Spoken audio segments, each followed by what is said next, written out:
In this video, I'm going to show you how to hide viewport border in AutoCAD. As you can see here on my tab screen, we're just going to go on the other layout for us to show the viewport and type on the command the word viewport and enter. And we're just going to choose the single, okay, and plot the viewport. And you can see here we have a single viewport. For us to change that, click on the border and right click, and then after right clicking, choose the properties. And by the properties, we can see here the layer. Click on that and choose the 0. And then X and escape. Or if you wanted to totally remove that, just simply go on here, like for this brown, click on the freeze, and there you have it.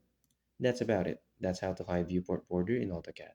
If you have any questions, please let me know down in the comments below, and I'll do my best to help you out.